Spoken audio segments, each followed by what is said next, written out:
You still have time to walk away, Officer Whitmore. The words were quiet, almost swallowed by the low hum of the diner, but they carried enough weight to make the nearest customers stop moving.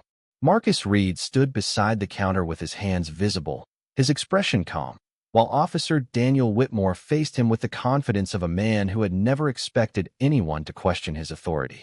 A white coffee mug trembled near the edge of the counter before slipping onto the tiled floor. It did not shatter. It rolled once, leaving a dark trail of coffee beneath the red neon glow from the front window. No one reached for it. No one spoke. Outside, rain tapped steadily against the glass, turning the parking lot lights into blurred streaks of blue, silver, and red. Whitmore stepped closer, lowering his voice as though that made his words less public. You don't get to tell me what to do. Marcus glanced at the round clock above the kitchen doorway. It was 8:47 p.m. exactly on time. Then he looked toward the small security camera mounted near the ceiling. Its green light was dark, but Marcus knew better than to trust appearances. I'm not telling you what to do, he said. I'm giving you a chance to make the right decision. A few feet away, Helen Brooks stood behind the register with one hand pressed against the drawer. Her face had gone pale. Emily Carter, the young waitress near the coffee station, held an empty pot so tightly that her knuckles had turned white. At the corner booth, an older couple stared down at their unfinished pie. Another customer slowly lowered his phone, uncertain whether recording the scene would help Marcus or bring trouble to everyone inside. Whitmore noticed the fear around him and mistook it for respect. He turned slightly, making sure the whole room could hear him. This man has been asked to leave. He refused. Now he's causing a disturbance. Marcus did not argue. He did not raise his voice. He simply studied Whitmore's face, then the polished badge on his uniform, then the nervous young officer standing near the entrance. Officer Tyler Grant looked as though he wanted to speak, but every time his mouth opened, Whitmore's stare silenced him. Imagine standing in a room filled with witnesses and realizing fear has made every one of them invisible. Marcus had seen that kind of silence before. It was not agreement. It was survival.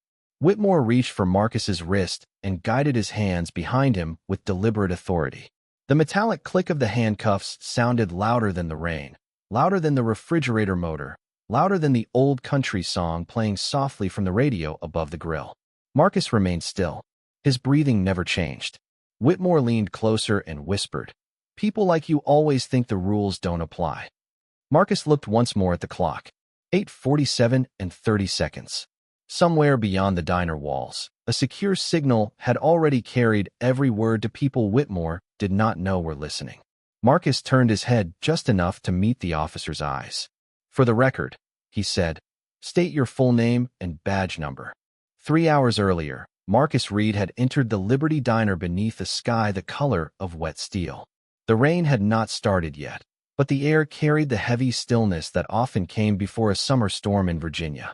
He paused just inside the door, allowing his eyes to adjust to the warm amber light. The diner looked ordinary at first glance. Red vinyl booths lined the windows. A row of chrome stools faced the counter. The smell of fresh coffee mixed with grilled onions and warm apple pie. An old country song played softly from a radio near the kitchen, almost hidden beneath the clatter of dishes and quiet conversation. Marcus wore faded work pants, a plain gray shirt, and a dark canvas jacket that made him look like a delivery driver finishing a long shift. That was exactly what he wanted people to see. He chose the last booth along the west wall, a seat with a clear view of the front entrance, the register, the kitchen hallway, and the narrow door leading toward the alley. From there, he could also see part of the parking lot reflected in the large mirror behind the counter. Emily Carter approached with a menu tucked beneath one arm. Her smile was polite, but her eyes moved quickly toward the window before returning to him. "Coffee?" she asked. "Black, please," Marcus answered. His voice was friendly and unremarkable. Emily filled the mug, placed it beside the menu, and moved away without another word. Marcus reached into his pocket and set a worn silver coin beside the cup. To anyone watching, it looked like loose change for a tip. To the surveillance team parked nearly half a mile away, it meant he was in position and the operation had begun. Marcus did not stare.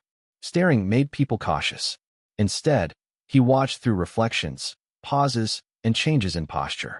Helen Brooks stood behind the register, sorting receipts with the careful movements of someone trying to appear busy. Every few minutes, she opened the same lower drawer, checked something inside, then closed it again. The security camera above the pie display showed a green light, but the second camera near the kitchen remained dark. A man eating at the counter spoke loudly about baseball until a patrol car passed outside. Then his voice disappeared. Two customers near the window stopped laughing at the same moment. Emily nearly dropped a spoon. Marcus lifted his coffee and took a slow sip. Fear had a rhythm, and everyone in the Liberty Diner seemed to know the same song. Helen finally brought him a plate he had not ordered. A slice of apple pie rested in the center, steam rising from the crust. Beneath the plate was a folded receipt. Marcus waited until she walked away before turning it over. For words had been written in blue ink. "Please leave before he comes." Marcus read the message once, then placed the receipt beneath his coffee mug. Outside, thunder rolled somewhere beyond the highway. He looked at the clock above the kitchen door. It was 5:52 in the afternoon. Then headlights swept across the diner windows, and every conversation in the room stopped. The headlights belonged to a black and white patrol car that turned slowly into the parking lot and stopped beneath the flickering Liberty Diner sign. No siren, no urgency, yet the effect inside was immediate. Helen closed the register drawer so quickly that a stack of receipts slipped onto the floor. Emily turned toward the coffee station and reached for a towel that she did not need. The man at the counter lowered his eyes to his plate. Marcus remained still, one hand wrapped around the warm mug, watching the reflection in the mirror behind the counter. The driver stepped out first. Officer Daniel Whitmore moved with the relaxed confidence of someone entering a place he believed belonged to him. He was broad-shouldered, clean-shaven, and dressed in a uniform pressed so sharply that every line seemed intentional. A younger officer climbed out from the passenger side. Tyler Grant looked no older than 30. His posture was careful, his expression guarded, and his eyes scanned the diner before Whitmore had even reached the door. The bell above the entrance rang. Helen forced a smile. "Evening, officers." Whitmore did not answer immediately. He removed his hat, set it on the counter, and looked across the room as though taking attendance. "Quiet tonight," he said. No one replied. He smiled anyway. Emily poured 2 cups of coffee before either officer asked. Tyler thanked her. Whitmore did not. He slid onto a stool near the register and tapped 2 fingers against the counter. Helen opened the lower drawer. Marcus saw the movement reflected in the chrome napkin holder beside him. She removed a plain white envelope and placed it beneath a folded newspaper. Whitmore covered it with one hand, then drew it toward himself without looking down. The exchange lasted less than 3 seconds. It was practiced, routine, invisible only to people who had decided not to see it. Marcus lifted his coffee as if taking another sip, but his eyes followed the envelope until it disappeared inside Whitmore's jacket. Tyler noticed. His shoulders tightened, and for one brief moment, he looked directly at Helen. She looked away first. Whitmore accepted a plate of meatloaf and mashed potatoes without ordering. Then his gaze settled on Marcus. It did not move. "Who is that?" he asked. Helen hesitated. "A customer." Whitmore gave a quiet laugh. "I can see that." He turned on the stool. "I asked who he is." Marcus set down his mug. "Marcus Reed." Whitmore rose and crossed the diner at an unhurried pace. "You from around here, Marcus?" "Passing through." "Doing what?" "Having coffee." A few customers shifted in their seats. Whitmore stopped beside the booth and looked at the silver coin near Marcus's cup. "What kind of work do you do?" "Delivery work." "For who?" Marcus met his eyes. "Is there a reason you are asking?" The room seemed to shrink around the question. Whitmore placed one hand on the back of the booth. "People around here answer when an officer speaks to them." Marcus looked toward Tyler, who stood near the entrance with his jaw set. Then Marcus returned his attention to Whitmore. "People everywhere have the right to know why they are being questioned." Whitmore's smile faded. Outside, the first drops of rain began tapping against the windows. Inside, Helen held her breath. Whitmore leaned closer and said, "Maybe you should finish your coffee somewhere else." Marcus glanced at the untouched slice of apple pie, then back at Whitmore. "I paid for my coffee. I am sitting quietly. I have not disturbed anyone." His tone remained even, but the words changed the air inside the diner. Whitmore was used to fear, apology, and quick obedience. Calm resistance unsettled him more than anger ever could. "I am telling you to leave," he said. That should be enough. Marcus rested both hands on the table where everyone could see them. Are you speaking as a customer, or are you giving me a lawful order? Tyler Grant shifted near the door. Helen lowered her eyes. Emily stopped wiping the same clean section of counter. Whitmore looked around and realized the room was listening. His authority had been challenged, not with shouting, but with a simple question he could not answer honestly. The owner wants you gone, he said. Marcus turned toward Helen. Is that true, Miss Brooks? Helen opened her mouth, but Whitmore answered for her. Do not involve her. Marcus noticed the warning beneath those words. Helen noticed it too. Her fingers tightened around the edge of the register. I have not asked anyone to leave, she said softly. Whitmore slowly turned toward her. The silence that followed felt colder than the rain beginning to strike the windows. Helen, he said, maybe you should think. Carefully. She looked down again. That was all Marcus needed to understand. This was not a misunderstanding. It was control, practiced so often that everyone had learned their role. Whitmore faced Marcus once more. You heard me. Get up. Marcus slid the silver coin beneath the edge of his saucer, a small movement that signaled the surveillance team to remain alert. What law have I broken? He asked. Whitmore drew a slow breath through his nose. You are making customers uncomfortable. Which customers? No one raised a hand. No one spoke. An elderly man near the window stared into his coffee. A truck driver at the counter studied the ring. Fear had turned ordinary people into furniture. Whitmore pointed toward the door. Out. Marcus remained seated. Being a black man in a diner is not a disturbance. The sentence landed gently, but no one could pretend not to hear it. Tyler looked at Whitmore, waiting for him to step back. Instead, Whitmore placed one hand inside his jacket and removed a small sealed packet. He kept it hidden beside his leg as he moved closer to the booth. Marcus saw the motion reflected in the polished steel of the napkin dispenser. He said nothing. Whitmore leaned over the table, allowing the packet to slip beneath the far edge near the wall. It was quick, almost elegant, the movement of a man who had done similar things before. Marcus watched its reflection disappear beneath the table. His expression did not change. Stand up, Whitmore ordered. Marcus rose slowly. Whitmore bent down, reached beneath the booth, and lifted the packet into view. Well, he said, letting satisfaction return to his voice, look what we found. Emily covered her mouth. Helen whispered, no. Tyler stared at the evidence, then at Whitmore's hand, and something in his face began to change. Marcus looked calmly at the packet. Is that how you usually make your arrests? For the first time that evening, Whitmore hesitated. Whitmore recovered quickly, but the brief pause had already changed the room. Tyler had seen it. Emily had seen it. Helen had seen it. Even the customers who had trained themselves not to notice anything were now watching closely. Whitmore held the sealed packet between two fingers and forced a smile. You want to explain this? Marcus looked at the packet, then at the polished metal napkin dispenser on the table. The curved surface still reflected the booth, the floor, and the angle from which Whitmore had approached. I think you should explain it, Marcus said. Whitmore's jaw tightened. Careful. I am being careful. Marcus turned slightly, enough to include the room without raising his voice. Very careful. Rain swept harder across the windows, blurring the patrol car outside beneath the diner sign. The old radio continued playing, but no one seemed to hear it anymore. Whitmore placed the packet on the table as though presenting final proof. Possession of illegal material. Refusal to obey a lawful order. Possible intent to distribute. Tyler stepped forward. Daniel, we should slow down. Whitmore looked at him sharply. Officer Grant, secure the front door. Tyler did not move. I did not see that packet when we came in. The words were quiet, but they carried farther than he intended. Whitmore turned fully toward him. Are you questioning my judgment? Tyler glanced at Marcus, then at the packet.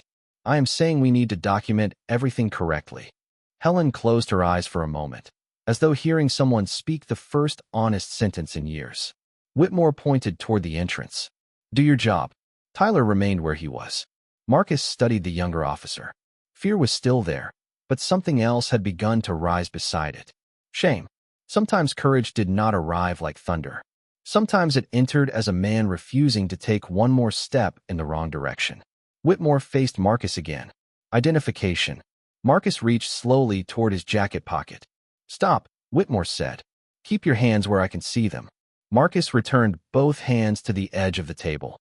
You asked for identification. I decide when you move. Marcus nodded once. Then decide.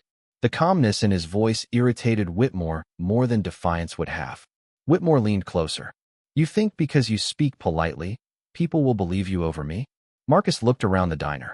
This is not about who they believe. His eyes moved toward the camera above the pie display. The green light was still off. It is about what can be proven. Emily followed his gaze. Her breathing changed. Then she set down the coffee pot and reached beneath the counter. Whitmore noticed. What are you doing? Emily froze. Helen stepped between her and the register. She is checking the breaker. Nobody touches anything. Whitmore's voice rose, and the last traces of friendly authority disappeared. Marcus watched Helen's hand rest against the lower drawer, the same one that had held the white envelope. He watched Emily glance toward a small switch beneath the counter. He watched Tyler look at the dark camera and finally understand why Marcus was not afraid. Whitmore picked up the packet and said, You are coming with me. Marcus looked at the clock. It was 6:07 in the evening. More than 2 hours remained before the operation was scheduled to close. He had expected to spend that time collecting evidence quietly. Instead, Whitmore was building the case himself, one word at a time. Marcus met his eyes and said, Then make sure every step is on the record. Whitmore reached for the handcuffs on his belt, and the soft metallic sound drew every eye in the diner. Marcus did not move. He stood beside the booth with his hands visible, his shoulders relaxed, and his attention fixed on the officer in front of him. Turn around, Whitmore ordered. Marcus looked toward Tyler. Are you recording the arrest? Tyler hesitated. Our vehicle system should be active. Whitmore gave him a warning glance. That was not a question for you to answer.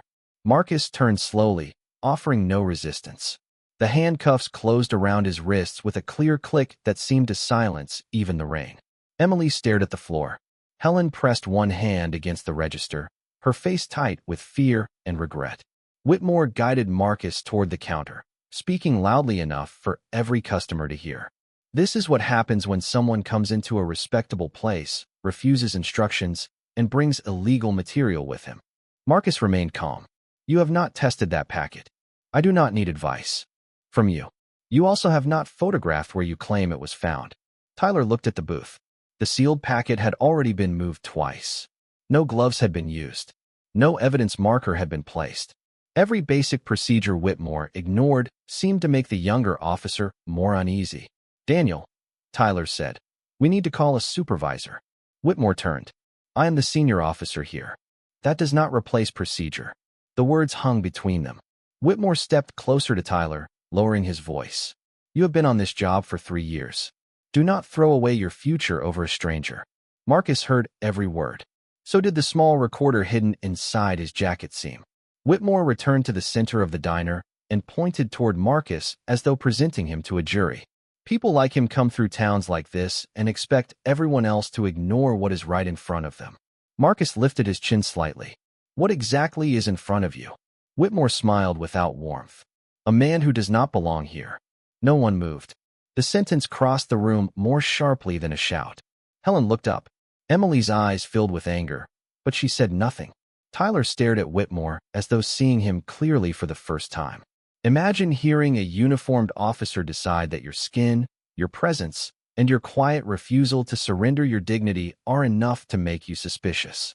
Marcus had heard versions of those words before. Tonight, however, they were not disappearing into an empty hallway or an unwritten report. They were being preserved. Whitmore pulled a small notebook from his pocket. Name, Marcus Reed. Address. You already asked for identification and then stopped me from reaching for it. A few customers exchanged glances. Whitmore's pen paused. Do you think this is funny? No, Marcus said. I think it is important. Emily slowly reached beneath the counter again. This time, her fingers found the hidden switch. A tiny green light appeared on the camera above the pie display. Tyler noticed it. Marcus noticed it. Whitmore did not. The clock above the kitchen door read 6:14 in the evening. Marcus still had hours before the planned arrest, but the room had changed. The witnesses were no longer invisible. They were watching, listening, and beginning to remember that silence was also a choice. The green light above the pie display glowed steadily while Whitmore continued writing. unaware that every word was now being captured. Marcus stood beside the counter with his wrists secured behind him, his posture calm and his eyes moving carefully through the room. Emily kept one hand near the hidden switch, as though afraid the camera might somehow betray her. Helen looked toward the front windows, where rainwater streamed across the glass in silver lines. Tyler remained near the entrance, no longer pretending that this was routine. "State the charge clearly," Marcus said. Whitmore looked up from his notebook. "Possession of illegal material, refusal to obey an officer, and disorderly conduct." Marcus nodded once. "And where was the packet found?" "Under your table." "Who discovered it?" Whitmore's expression hardened. "I did." "Who witnessed the discovery?" The diner went silent again. Whitmore looked around, expecting someone to support him. No one did. Tyler took a slow breath. "I did not see it until Officer Whitmore held it up." Helen raised her eyes. Emily stopped trembling. The older man near the window cleared his throat, but said nothing. Marcus looked toward the camera. "Then say that again," slowly. Whitmore stepped between Marcus and Tyler. "This is not an interview." "No," Marcus replied. "It is a record." The clock above the kitchen door reads 6:19 in the evening. More than 2 hours remained before the planned closing time of the operation, but the evidence was already growing faster than Marcus had expected.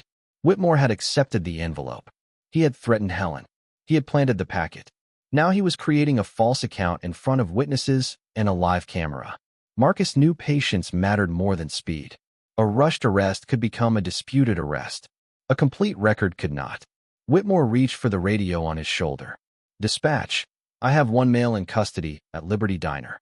Possible narcotics possession. Subject is uncooperative." Marcus listened carefully.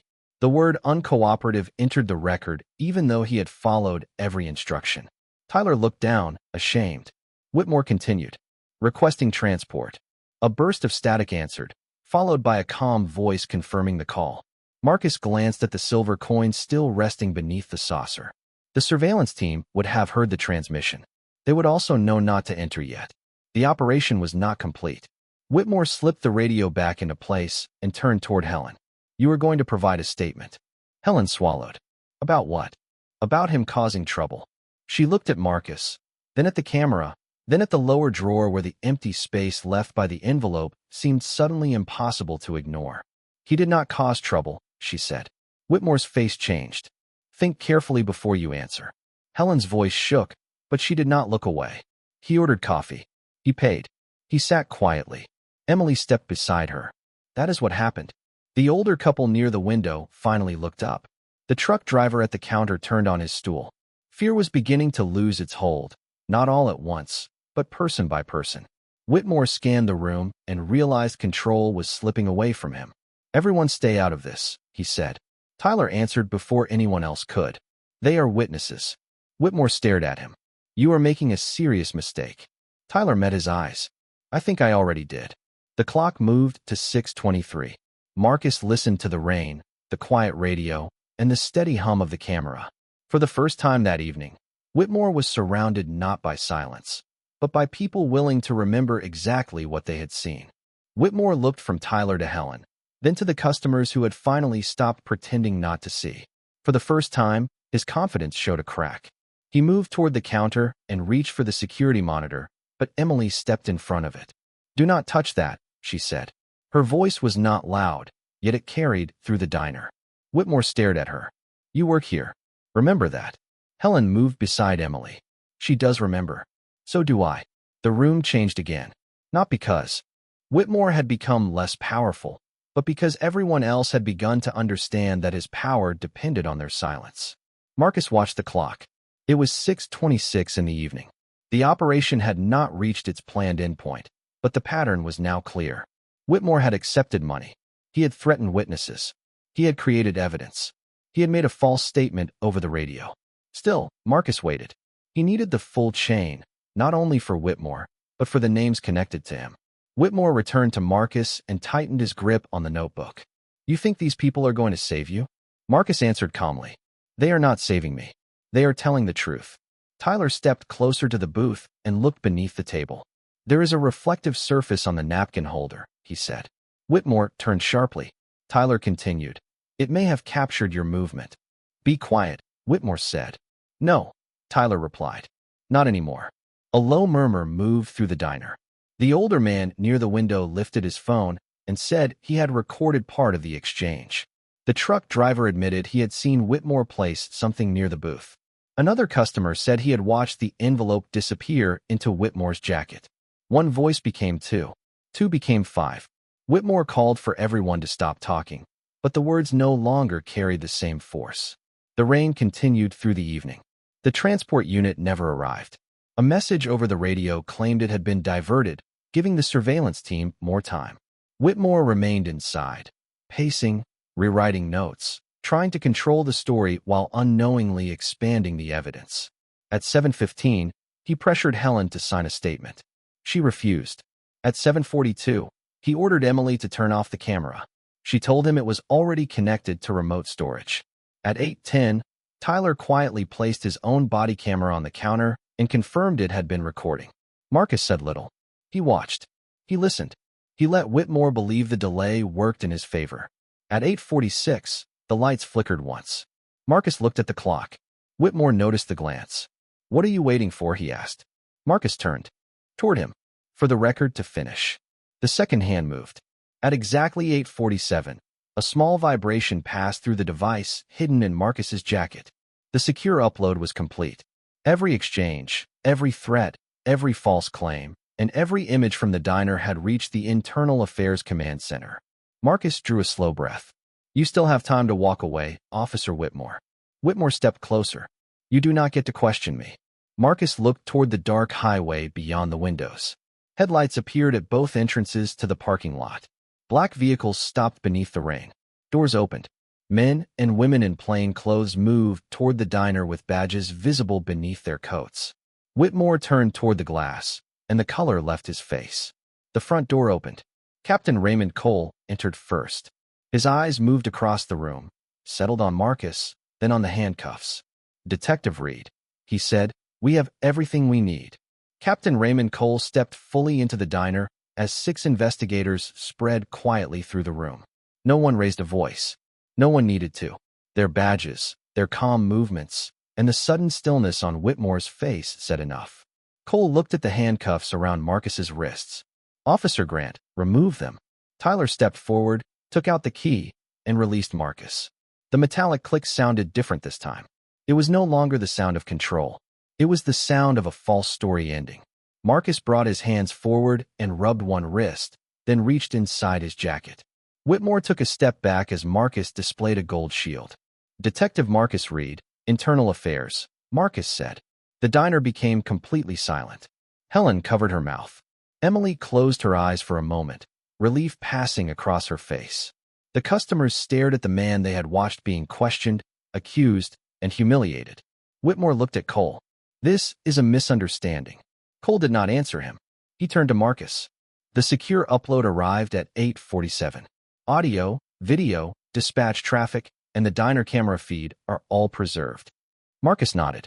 "Secure the packet, the envelope in Officer Whitmore's jacket, his notebook, and every recording device on site. Photograph everything before it is moved." The investigators followed his instructions carefully. One collected the sealed packet with gloves. Another documented the white envelope and counted the cash inside. A third copied the diner footage while Emily provided the password to the remote archive. Whitmore tried to speak again. He refused a lawful order. Marcus faced him. "I asked which law I had broken. You never answered. You were causing a disturbance." Helen stepped away from the register. "No, he was not." The truck driver raised his phone. "I recorded the packet being placed near the booth." Tyler removed his body camera and handed it to Cole. "My recording includes the envelope, the threats, and the arrest. I will provide a full statement." Whitmore looked at his partner as though betrayal had entered the room wearing Tyler's face. Tyler held his gaze. "The badge was supposed to make us accountable, not untouchable." Cole instructed an investigator to collect Whitmore's service weapon and badge according to department procedure.